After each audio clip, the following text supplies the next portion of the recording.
Friends, welcome back to Manthan kitchen. ಇವತ್ತಿನ ರೆಸಿಪಿಯಲ್ಲಿ ಒಂಥರ ಸೂಪರ್ ಸ್ಪೈಸಿಯಾಗಿ ರುಚಿಯಾಗಿ ಪೆಪ್ಪರ್ ಚಿಕನ್ ಮಾಡೋಣ. ನಾನ್ ವೆಜ್ ತಿನ್ನೋರಿಗೆ ಈ ಪೆಪ್ಪರ್ ಚಿಕನ್ ಆಲ್ಮೋಸ್ಟ್ ಫೇವ್ರೆಟ್ ಅಂತಲೇ ಹೇಳ್ಬೋದು. ಈ ಚಳಿ ವೆದರ್ಗೆ ಅನ್ನ ರಸಮ್ ಜೊತೆ ಈ ಪೆಪ್ಪರ್ ಚಿಕನ್ ಸೂಪರ್ ಸ್ಪೈಸಿಯಾಗಿ ಸಖತ್ತಾಗಿರುತ್ತೆ. ಬನ್ನಿ ಅಂತ ತಡ ಮಾಡಿದ ರೆಸಿಪಿ ಶುರು ಮಾಡೋಣ. ನಮ್ಮ ಚಾನಲ್ ಮಂಥನ್ ಕಿಚನ್ ಇನ್ನೂ ಯಾರು ಸಬ್ಸ್ಕ್ರೈಬ್ ಮಾಡ್ಕೊಂಡಿಲ್ಲ, ಪ್ಲೀಸ್ ಸಬ್ಸ್ಕ್ರೈಬ್ ಮಾಡ್ಕೊಳ್ಳಿ. ಮತ್ತು ಪಕ್ಕದಲ್ಲಿರುವಂತಹ ಬೆಲ್ ಬಟನ್ ಕೂಡ ಪ್ರೆಸ್ ಮಾಡಿ. ಪೆಪ್ಪರ್ ಚಿಕನ್ ಮಾಡೋದಕ್ಕೆ ಒಂದು ಪಾತ್ರೆನ ಬಿಸಿ ಇಟ್ಕೊಂಡು ಒಂದು 4 ಸ್ಪೂನಷ್ಟು ಆಯಿಲ್ನ ಹಾಕೋತಾ ಇದ್ದೀನಿ. ಆಯಿಲು ಸ್ವಲ್ಪ ಬಿಸಿ ಹಾಕ್ತಿದ್ದಾಗೆ ನೋಡಿ 1.5 ಇಂಚು ಶುಂಠಿ ತೊಗೊಂಡಿದ್ದೀನಿ. ಇದನ್ನು ಸಣ್ಣದಾಗಿ ಈ ಥರ ಹೆಚ್ಚಿ ಹಾಕೋತಾ ಇರೋಂಥದ್ದು. ಶುಂಠಿ ಹಾಕೊಂಡಿದ್ದಾದಮೇಲೆ 1.5 ಗೆಡ್ಡೆ ಬೆಳ್ಳುಳ್ಳಿನ ಸಿಪ್ಪೆ ತೆಗೆದು ಈ ಸಣ್ಣ ಸಣ್ಣದಾಗಿ ಹೆಚ್ಚಿ ಹಾಕೋತಾ ಇದ್ದೀನಿ. ನಿಮಗೆ ಈ ಥರ ಹೆಚ್ಚಿ ಹಾಕೋಕೆ ಟೈಮ್ ಇಲ್ಲ ಅಂತ ಹೇಳಿದ್ರೆ ಜಜ್ಜಿ ಕೂಡ ಹಾಕೋಬೋದು, ಇಲ್ಲಾಂದರೆ ಶುಂಠಿ ಬೆಳ್ಳುಳ್ಳಿ ಪೇಸ್ಟ್ ಕೂಡ ಹಾಕೋಬೋದು. ಬಟ್ ಈ ಥರ ಹೆಚ್ಚಿ ಹಾಕೊಂಡ್ರೆ ಚೆನ್ನಾಗಿರುತ್ತೆ, ಟೇಸ್ಟ್ ಒಳ್ಳೆ ಬೈಂಡಿಂಗ್ ಕೂಡ ಬರುತ್ತೆ ಮತ್ತು ತಿನ್ನುವಾಗ ಚೆನ್ನಾಗಿ ಅನಿಸುತ್ತೆ. ನೋಡಿ ಇದನ್ನು ನೀಟಾಗಿ ತಿರುಗಿಕೊಂಡು ಇದು ಸ್ವಲ್ಪ ಬ್ರೌನ್ ಕಲರ್ ಆಗಬೇಕು, ಸ್ವಲ್ಪ ಗೋಲ್ಡನ್ ಬ್ರೌನ್ ಆಗಬೇಕು, ಅಲ್ಲಿವರೆಗೂ ಇದನ್ನು ಫ್ರೈ ಮಾಡ್ಕೊಳ್ಳೋಣ. ನೋಡಿ ಇವಾಗ ಇದು ಗೋಲ್ಡನ್ ಬ್ರೌನ್ ಆಗಿದೆ. ಈ ಹಂತದಲ್ಲಿ ನಾನು ಒಂದು 3 ಈರುಳ್ಳಿನ ಸಣ್ಣ ಸಣ್ಣದಾಗಿ ಹೆಚ್ಚಿ ಇಟ್ಕೊಂಡಿದ್ದೆ.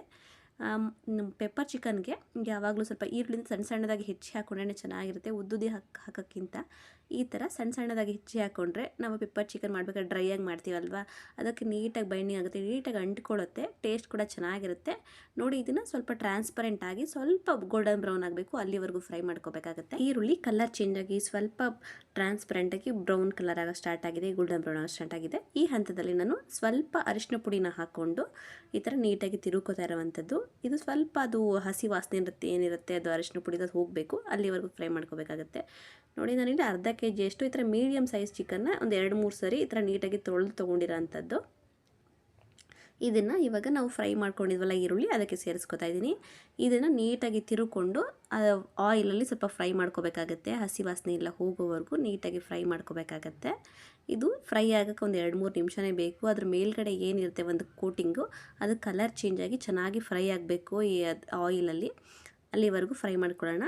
ಇದು ಚೆನ್ನಾಗಿ ಫ್ರೈ ಆಗ್ತಾ ಇರಲಿ, ಅಷ್ಟರಲ್ಲಿ ನಾವು ಪೆಪ್ಪರ್ ಚಿಕನ್ಗೆ ಬೇಕಾಗಿರುವಂಥ ಮಸಾಲೆನ ಹುರಿದು ರುಬ್ಕೊಳ್ಳೋಣ. ಮಸಾಲೆನ ಹುರ್ಕೊಳ್ಳೋಕ್ಕೋಸ್ಕರ ಒಂದು ಫ್ರೈಯಿಂಗ್ ಪ್ಯಾನ್ನ ಬಿಸಿ ಇಟ್ಕೊಂಡಿದ್ದೀನಿ. ಪ್ಯಾನ್ ಬಿಸಿ ಆಗ್ತಿದ್ದಾಗೇ 2 ಸ್ಪೂನ್ ಆಗುವಷ್ಟು ಕಾಳು ಮೆಣಸನ್ನು ಹಾಕೋತಾ ಇದ್ದೀನಿ. 1/4 ಚಮಚದಷ್ಟು ಸೋಂಪನ್ನ ಹಾಕೋತಾ ಇದ್ದೀನಿ. ಅರ್ಧ ಚಮಚದಷ್ಟು ಜೀರಿಗೆನ ಹಾಕೋತಾ ಇದ್ದೀನಿ. ಜೀರಿಗೆ ಹಾಕಿದಾದ್ಮೇಲೆ 2 ಸ್ಪೂನ್ ಆಗೋಷ್ಟು ಧನಿಯಾ ಬೀಜನ ಹಾಕೋತಾ ಇದ್ದೀನಿ.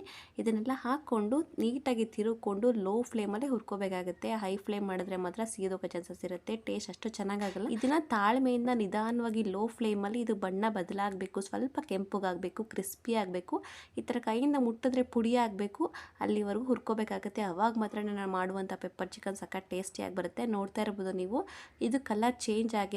ಈ ಹಂತದಲ್ಲಿ ಗ್ಯಾಸ್ನ ಆಫ್ ಮಾಡಿ ನಾವು ಒಂದು ಪ್ಲೇಟ್ಗೆ ಟ್ರಾನ್ಸ್ಫರ್ ಮಾಡಿ ಆರಕ್ಕೆ ಬಿಡಬೇಕಾಗುತ್ತೆ. ತಣ್ಣಗಾಗಿರುವಂತಹ ಮಸಾಲೆಗಳನ್ನ ನಾವು ಒಂದು ಸಣ್ಣ ಮಿಕ್ಸಿ ಜಾರ್ಗೆ ಸೇರಿಸ್ಕೊತಾ ಇದ್ದೀನಿ.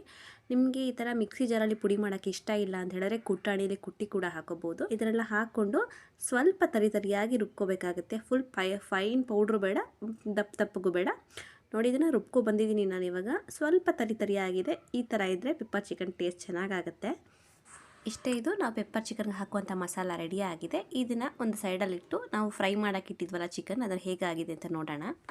ಒಂದು 5 ನಿಮಿಷ ನೀಟಾಗಿ ಆಯಿಲಲ್ಲಿ ಫ್ರೈ ಮಾಡಿರುವಂಥದ್ದು. ನೋಡ್ತಾ ಇದ್ದೀರಲ್ವಾ, ಕಲರು ಚಿಕನ್ ಕಲರೆಲ್ಲ ಚೇಂಜ್ ಆಗಿದೆ. ಮೇಲ್ಗಡೆ ಒಂದು ಕೋಟಿಂಗ್ ಇರುತ್ತಲ್ವ ಚಿಕನ್ದು, ಆ ಕೋಟಿಂಗ್ ಕಲರ್ ಕೂಡ ಚೇಂಜ್ ಆಗಿದೆ, ಎಣ್ಣೆ ಬಿಡೋಕ್ಕೆ ಶುರುವಾಗಿದೆ. ಈ ಥರ ಫ್ರೈ ಮಾಡಿಕೊಂಡ್ರೆ ಪೆಪ್ಪರ್ ಚಿಕನ್ ಟೇಸ್ಟ್ ಚೆನ್ನಾಗಿರುತ್ತೆ. ಅದು ಹಸಿ ಫ್ರಾಗ್ರೆನ್ಸ್ ಏನಿರ್ತದೆ ಅದೆಲ್ಲ ಹೋದರೆ ಚೆನ್ನಾಗಿ ಅನಿಸುತ್ತೆ. ನೋಡಿ ಈ ಹಂತದಲ್ಲಿ ಚೆನ್ನಾಗಿ ಫ್ರೈ ಆಗಿರೋ ಆಯಿಲ್ ಬಿಡೋ ಹಂತದಲ್ಲಿ ನಾನು ರುಚಿಗೆ ತಕ್ಕಷ್ಟು ಉಪ್ಪನ್ನ ಸೇರಿಸ್ತಾ ಇದ್ದೀನಿ. ಉಪ್ಪನ್ನು ಸೇರಿಸಿದ್ದಾದಮೇಲೆ ನಾವೇನು ರುಬ್ಬಿಟ್ಕೊಂಡಿದ್ವಲ್ಲ ಪೆಪ್ಪರ್ ಚಿಕನ್ ಮಸಾಲ ಪೌಡರು, ಅದನ್ನು ಕೂಡ ಸೇರಿಸ್ತಾ ಇದ್ದೀನಿ. ಪೆಪ್ಪರ್ ಮಸಾಲ ಪೌಡರ್ ಹಾಕಿದ್ದಾದಮೇಲೆ ನೀವು ಹೈ ಫ್ಲೇಮಲ್ಲಿ ಇಟ್ಕೊಳ್ಳೋಕೆ ಹೋಗಬೇಡಿ, ಆದಷ್ಟು ಲೋ ಟು ಮೀಡಿಯಮ್ ಫ್ಲೇಮಲ್ಲಿ ಇಟ್ಕೊಂಡು ಚಿಕನ್ನ ಫ್ರೈ ಮಾಡ್ಕೋಬೇಕಾಗತ್ತೆ. ಆವಾಗ ಮಾತ್ರ ಟೇಸ್ಟ್ ಚೆನ್ನಾಗಾಗುತ್ತೆ, ಇಲ್ಲ ಸೀದೋಗೋ ಚಾನ್ಸಸ್ ಇರುತ್ತೆ. ಮಸಾಲೆಲ್ಲ ಹಾಕಿ ನೀಟಾಗಿ ತಿರ್ಕೊಂಡಿದ್ದಾದಮೇಲೆ ಒಂದು 20 ಗರಿಯಷ್ಟು ಕರಿಬೇವಿನ ಎಲೆಗಳನ್ನ ಹಾಕೋತಾ ಇದ್ದೀನಿ. ಇದರಿಂದ ನೀಟಾಗಿ ಹಾಕ್ಕೊಂಡು ಒಂದ್ಸಲ ನೀಟಾಗಿ ತಿರುಗ್ಕೊಳ್ಳೋಣ. ನೀಟಾಗಿ ತಿರುಗಿಕೊಂಡು ಇದನ್ನು ಮುಚ್ಚಿ ಒಂದು 15 ನಿಮಿಷ ಬೇಯಿಸ್ಕೋಬೇಕಾಗತ್ತೆ. ಮಧ್ಯದಲ್ಲಿ ತಿರುಗಿಕೊಂಡು ಬೇಯಿಸ್ಕೋಬೇಕಾಗತ್ತೆ, ಇಲ್ಲ ತಳ ಹಿಡಿದ್ಬಿಡೋ ಚಾನ್ಸಸ್ ಇರುತ್ತೆ.